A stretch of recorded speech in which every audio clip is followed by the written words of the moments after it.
Bonjour tout le monde, bienvenue à ce nouvel entretien.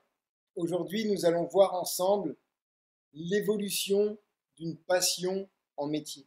Et pour cela, nous avons le plaisir d'accueillir David, un jeune entrepreneur nantais qui en fait travaille dans l'informatique et en l'occurrence dans les jeux vidéo. Bonjour David, Salut Hervé, comment vas-tu? ça va? Je vais très bien, ça va parfait. Moi, je vois ça et ça me fait super plaisir. Alors, pour rentrer dans le vif du sujet, est-ce que tu peux nous parler de toi et Oui, éventuellement de ton parcours qui t'a mené donc d'une passion, certainement plus jeune, au métier que tu fais actuellement? écoute, oui, très bien. Je m'appelle David, j'ai 34 ans, développeur de jeux vidéo. À la base, avant que ça devienne un métier, c'était effectivement une passion. J'ai entamé assez jeune, vers 5-6 ans, j'ai dû avoir mon premier PC, un vieil Amstrad. Et le fil en aiguille, j'ai continué un petit peu à modifier des jeux vidéo en suivant en parallèle des études dans le commerce, dans la vente. Et arrivé aux alentours de 24 ans, je me suis rendu compte que le métier de commercial, c'était pas du tout pour moi. Et en menant des recherches sur la région nantaise, sur les postes d'embauche les plus importants, en deuxième ou en troisième, il y avait l'informatique. Du coup, si je pouvais être payé à faire ce que je faisais en passion, en plus en me formant, donc en devenant meilleur dans ce que je faisais à côté, c'était tout bénef. Est-ce que tu as déjà entendu parler de l'ikigai? Oui, tout à fait, par toi. Ah bah alors là, je suis encore plus surpris parce que justement, j'allais dire que là, tu croises un des points qu'on avait développé dans une précédente vidéo que je vous placerai quelque part là-haut. Euh, En fait, tu croises ce que tu aimes avec ce pourquoi tu es bon et ce pourquoi tu pourrais être payé. Et là, je trouve ça. Je sais que c'est une chance de pouvoir travailler dans la branche qu'on aime, dans sa passion, dans tout ça. Et je suis très content et J'imagine. je pense pas changer de boulot d'ici là forcément. Mais non, c'est cool. Et donc voilà, quand je me suis rendu compte de ça, ça devait être en 2010. Donc j'ai fait une première formation qui m'a apporté vraiment les bases de la programmation professionnelle pour être développeur web. C'est une très courte formation de 3 mois. Moi, ça m'a appris beaucoup personnellement et ça m'a débloqué sur énormément de choses sur tout ce qui était projet personnel. Au niveau boulot, c'était pas trop ça. Parce que sans diplôme, c'est compliqué de trouver du boulot dans l'informatique, même en tant qu'autodidacte, même en ayant. Enfin, rares sont les personnes qui trouvent leur voie du premier coup. Alors, ça existe. Ils ont beaucoup de chance parce qu'ils arrivent à cerner tout de suite ce qui les anime et ce pourquoi elles sont là. Mais effectivement, je pense qu'il y a pas mal de personnes qui, à un moment, font une espèce de reconversion ou qui cherchent, qui se posent certaines questions, justement, se remettent en question pour aller de l'avant et pour vraiment vivre de ce qu'ils aiment. Ouais, bien sûr. Après, je pense qu'il y a aussi des passions qui sont sûrement moins accessibles que d'autres, enfin, les transformer en métier. Là, en tout cas, c'était très simple, c'était très porteur. Et j'ai repris mes études après et sorti Bac+4. Mais alors, déjà tout jeune, tu faisais du codage informatique? Ouais, déjà un petit peu, comme je le disais, je crois que non, peut-être un petit peu, peut-être j'avais 7 ans, peut-être 7, 8, je sais plus. Mais j'ai eu mon premier ordinateur vraiment à moi, et c'était un ordinateur qui avait déjà 20 ou 30 ans, quoi. C'est- Avec les vieilles disquettes de 5 pouces un quart, qu'il fallait booter avec la disquette rouge, enfin vraiment le vieux truc. C'était pour jouer, et pour jouer, on était obligé de lancer les jeux par des invites de commande. Donc c'est vrai que on va dire, première expérience a été là. Après, ça a été à 14 ans sur PS2, il y avait un interpréteur basique. Donc on pouvait programmer sur PS2, petit programme. Et après, c'était de fil en aiguille, des jeux où j'allais piocher dans le code pour modifier, je faisais des traductions, je rajoutais je sais pas, Alors, il y a, des costumes. je pense à deux choses, même trois. Alors, avant que j'oublie, si la qualité de la vidéo n'est pas optimale, on s'en excuse un petit peu. Et comme dirait David, vu que c'est pas son domaine de prédilection, tout ce qui est visioconférence, ce sont les cordonniers généralement les plus mal chaussés. Je pense que l'essentiel de la vidéo, c'est le message. Donc, voilà. Et ce que je voulais te dire, c'est que le premier ordinateur que j'ai eu, je me suis acheté, je devais avoir 17 ou 18 ans. Donc, il y a déjà un certain niveau qui fait que je pourrais jamais te rattraper. Moi, je suis ébahi. À côté de ça, j'ai planché sur pas mal de projets comme des livres, de la musique. Et à un moment, je me suis dit, tiens, ça pourrait être sympa de faire mon propre jeu vidéo. Et je me suis mis à faire de la programmation sur du Python, Oui, ok. qui est un langage informatique assez simpliste en soi. Enfin, je ne vais pas rentrer dans les détails. Voilà. Tout est dit. On m'avait expliqué que c'était peut-être plus simple que les autres. Donc, je suis un petit peu ce qu'on me dit. Par contre, le truc, c'est que c'est énormément de travail. Surtout quand on est seul et qu'on doit jongler entre, on va appeler ça le scénario. Là, vu que j'avais déjà fait des bouquins, ça allait à peu près, j'avais juste à le suivre. La création 2D, le son, les tests, les textures, enfin, un tas de métiers à part entière, et c'est là où c'est assez hallucinant.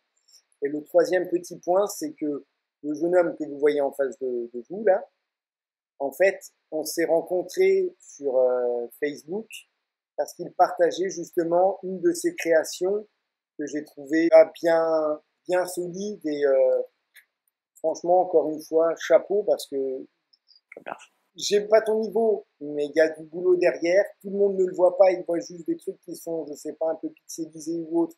On dit ouais, mais ça ressemble à de la Play 2, on est à la Play 4 actuellement. Donc, comme je dis souvent même à des amis à moi, c'est bah, vas-y, éclate-toi et fais mieux. Montre-moi ce que tu sais faire. En attendant, moi je me débrouille avec ce que je peux. Et c'est là où c'est déjà tout un art en soi. Tu sais que moi, si je peux revenir sur deux petits points, moi, je suis très content qu'on me dise, quand on voit un de mes jeux, que ça ressemble à un jeu de PS2, parce que ça veut dire qu'aujourd'hui, tout seul, avec la technologie qui avance aussi, mais je suis capable de faire le travail de toute une équipe d'il y a 10 ans, 15 ans. Donc, moi, je suis plutôt content d'arriver à ce stade-là, et c'est là où je rejoins le deuxième point que tu as abordé, puisque le jeu vidéo, c'est plein de métiers, et c'est ce qui en fait aussi sa richesse, c'est que c'est que ce soit de l'écriture, du scénario, de la rédaction de règles de jeu, du graphisme, de la programmation, du sound design, il y a tellement de corps de métier, ça touche à tellement je sais pas comment on peut dire ça, de secteurs, Oui. de pôles de compétences différentes, il y a une richesse infinie en fait dans ce domaine-là. C'est là où ce que je trouve hallucinant. Alors effectivement, comme là tu as pris la comparaison, par exemple, c'est de la Play 2, c'est alors tout seul, c'est clair que c'est hyper valorisant. Euh, ce qu'il y a, c'est qu'en soi, pour moi, c'est quelque part la création d'un monde. Ah, tout à fait, tout à fait, tout à fait. Et je vais pas rentrer dans le délire maintenant, mais quelque part, il y a tout ce qui est modélisation et réalité virtuelle, où en fait les gens, je pense, qu'ils vont se perdre entre la réalité de tous les jours et vivre leurs rêves ou leurs envies au quotidien. Alors c'est sûr que c'est un marché hyper porteur, donc là je pense que tu as une voie, t'as Las Vegas devant toi, Là-dessus, je tu dois être le roi, il y a de mais quoi faire. le truc c'est, je pense qu'il faut quand même peut-être se méfier un tout petit peu. Enfin, je pense qu'il faut que les gens puissent faire la part des choses également. Pour rejoindre un peu ce que tu dis, moi je suis défenseur, c'est un peu une blague, mais en décrivant les jeux vidéo comme les premiers univers parallèles qu'on connaît, on peut incarner quelqu'un d'autre, on peut vivre d'autres aventures, on peut genre de manière, même si on reste cloisonné, mais de manière vraiment personnelle. Et malheureusement ou heureusement, je sais pas comment on peut dire ça, mais il n'y a pas eu besoin de la VR pour qu'il y ait déjà des gens qui se perdent dedans et qui aient du mal ou qui retrouvent une reconnaissance ou n'importe quoi, enfin plus de valeur dans la vie virtuelle, dans le cas des MMORPG par exemple, que dans la vie réelle. Et il n'y a pas besoin de la VR, même si la VR rajoute vraiment un côté immersion en plus je sais pas si tu as déjà testé, hein, genre les Oculus Rift, tout ça, enfin, ton cerveau il est vraiment piégé quoi, c'est excellent. Enfin, sur le côté immersif, il est, Si c'est aussi une des responsabilités des parents dans l'éducation, d'éduquer correctement leurs enfants pour faire la part des Bien choses. sûr. Si ma mémoire est bonne, qu'il y a eu pas mal, ça remonte il y a des années, il y a eu pas mal d'atrocités qui ont été commises parce que les gamins se croyaient encore dans certains GTA, par exemple. Ça, c'est des légendes urbaines, en fait. Il y a pas vraiment eu de cas comme ça. Il y a eu toute une polémique autour de GTA qui a été lancée, mais par les éditeurs eux-mêmes pour faire de la publicité. Il y a eu, on a beaucoup décrié, comment on peut dire ça, pointé du doigt les jeux vidéo quand il y a eu des tueries aux États-Unis ou quoi que ce soit. Maintenant, toutes les études qui ont été faites sur est-ce que les jeux vidéo rendent violents, il y en a aucune enfin, le consensus veut que ça rend pas violent. Si c'était le cas, quand tu verrais un geek dans la rue, t'aurais peur. Il n'y a pas plus de comment dire, le concept de la catharsis et on va avoir des images violentes, donc nous ça va nous détendre. Il est faux, enfin il est pas prouvé scientifiquement, donc il n'y a pas le côté, il n'y a pas l'extrême non plus. C'est quand on joue à des jeux violents qu'on sera moins violent. Mais mis à part la sensibilisation à la violence, c'est-à-dire de moins en moins choqué par plus en plus de violence, mais ce qui ne rend pas violent, il n'y a pas vraiment d'interaction. Ou s'il y a une interaction, c'est qu'il y a déjà un problème psychologique. Et ça peut aussi être révélé par la télévision, par des séries, par des films, par n'importe quoi. Je vois, c'est un peu moins le cas en France, on a déjà eu le cas. Ça m'est déjà arrivé de voir des images qui m'ont plus choqué au JT que dans n'importe quel jeu vidéo d'horreur que j'ai pu faire dans ma vie, quoi. C'est là où je rebondirai sur 3 points. Alors, je m'en excuse d'avance, c'est pas du tout. Non, attends, c'est pas du tout ce que je veux défendre ou autre. Mais avant, tu parlais de parcours, comme quoi tu as pu faire une formation et te permettre d'aller dans un métier que tu pouvais, et que tout n'est pas accessible. Je citerai 2 personnes, Barack Obama et notre cher président Emmanuel Macron. Alors, ils sont venus tous les deux d'un niveau différent, mais ils ont gravi des étapes petit à petit pour atteindre ce qu'on va appeler le sommet. Ça, c'est une chose comme quoi tout le monde peut accéder à la moindre de ses envies, mais il faut juste se donner les moyens. Et le deuxième point, on va retourner sur le politique, c'est là où ça me fait rire, c'est qu'il me semble que justement aux États-Unis, Hillary Clinton était contre les jeux vidéo par rapport à la violence qui s'en dégageait lors de la dernière élection. Après, pareil, sans vouloir rentrer trop dans la politique, ce sont des têtes de turc, les jeux vidéo. Ça va être comme quand on a parlé de la délinquance dans les cités, par exemple. C'est des têtes de turc. On met ça parce que c'est facile de mettre le tapis, la poussière sur le tapis, pardon. Mais à côté, c'est pas des vrais problèmes. Les problèmes, ils viennent d'autres choses. En même temps, je vais pas cracher sur mon gagne-pain sur le jeu vidéo. Et j'ai joué toute ma vie. Ça va faire, je pense, 30 ans que je joue. Je suis pas rendu au stade de prendre une arme et d'aller taper sur, d'aller tuer quelqu'un. Je suis pas. Alors, l'expérience personnelle, elle vaut pas grand chose. Maintenant, quand on voit le nombre de joueurs, et que ce soit même des joueurs Facebook, il y a pas plus de tueries de masse, il y a pas plus de. Vu qu'on est de la même génération, j'ai aussi grandi avec les jeux vidéo. En fait, est-ce que tu regardes certaines séries? Oui, il m'arrive. Après, ça dépend quoi, mais. Est-ce que Black Mirror, ça te parle? Ah oui, bien sûr, tout à fait. Excellente série, très très bonne série. Je sais que j'avais vu un épisode qui s'appelle Viper, je sais pas quoi. Je sais pas si ça te parle. Ce sont des gars qui se mettent dans le bus et en fait ils vivent dans les jeux vidéo. Ensuite ça part un peu en vrille. On va pas en débattre ici vu que des enfants nous regardent, hein, mais tu vois. Alors étant fan de jeux de baston, cet épisode m'a particulièrement touché. Et non, excellent, très très bon épisode. Est-ce que c'est l'avenir du jeu vidéo, ça bonne question, mais oui, je pense. En vrai, on va arriver à quelque chose comme ça. En tout cas, c'était un des rêves que j'avais quand j'étais gamin, avec des amis.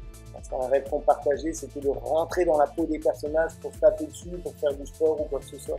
Et c'était assez fun. Et une autre petite chose, avant que tu parlais justement de ta comparaison, avec la Play 2, tu avais posté quelques images d'un jeu où tu es dans un appartement. Ah oui. Je l'ai montré à certaines personnes. Elles ont cru que c'était réel, parce que je les avais pas mises en condition. Elles m'ont juste dit, mais c'est marrant parce que la lumière, elle est pas bien orientée, ou du moins, c'est l'immeuble qui est mal tourné ou quoi. Et comme quoi, t'as déjà un niveau qui, selon moi, frôle limite l'excellence. Ah, mais je fais pas du tout de graphisme, donc là c'était vraiment la première fois où parce que malheureusement j'ai compris à mes dépens que n'importe quel jeu vidéo il peut être très très bien si les graphismes ne suivent pas, personne va l'acheter. Donc je suis pas du tout un défenseur de plus c'est beau mieux c'est, enfin dans le jeu vidéo en tout cas. Mais malheureusement, on est obligé de passer par là. Et là, c'est le premier jeu vraiment où je fais un point d'honneur au graphisme, ce qui demande beaucoup de temps. Et comme c'est pas du tout mon niveau, ça demande encore, enfin, c'est pas du tout mon domaine de compétence, ça prend encore plus de temps. Mais en tout cas, je suis content. C'est que j'ai réussi à faire quelque chose de sympa. Tu peux en être fier. Est-ce que Ça devrait bientôt sortir.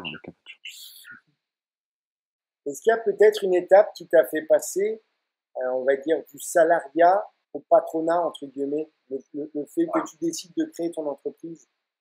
Oui, oui, oui. Ah oui, tout à fait.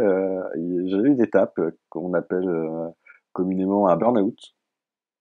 Et, en fait, bah, après mes études, je me suis retrouvé à un point où, bah, déjà étant paralysé pour aller travailler, c'est assez compliqué. Et en fait, ce qui m'a mis la puce à l'oreille, c'est que j'arrivais plus à créer. Et je suis quelqu'un où faut que je crée tout le temps, que ce soit même dans l'idée du dessin, enfin n'importe quoi, il faut que je crée tout le temps. Et je n'avais plus du tout à créer. Et en fait, moi, ce qui m'a fait peur, c'est d'être dégoûté en fait de mon métier et ayant en fait une passion transformée en métier. J'avais peur de me retrouver dégoûté de ça parce que si je me serais retrouvé sans rien quoi en fait. Enfin, je sais pas comment expliquer. Et donc après un gros travail, c'est vrai que ce qui paraissait logique, c'était bah, de mettre à mon compte, de faire. Je savais que j'avais les compétences, je savais que j'étais capable d'organiser mon temps de travail, mais je voulais vraiment bah, pouvoir vivre de ce que je faisais, de ce que j'aimais faire, et en me posant moi-même mes contraintes et pas des trucs bizarres. Donc voilà, l'élément déclencheur, c'était ça, ça a été un burn-out. Ah, c'est pas génial. Très bien, bonne expérience du coup.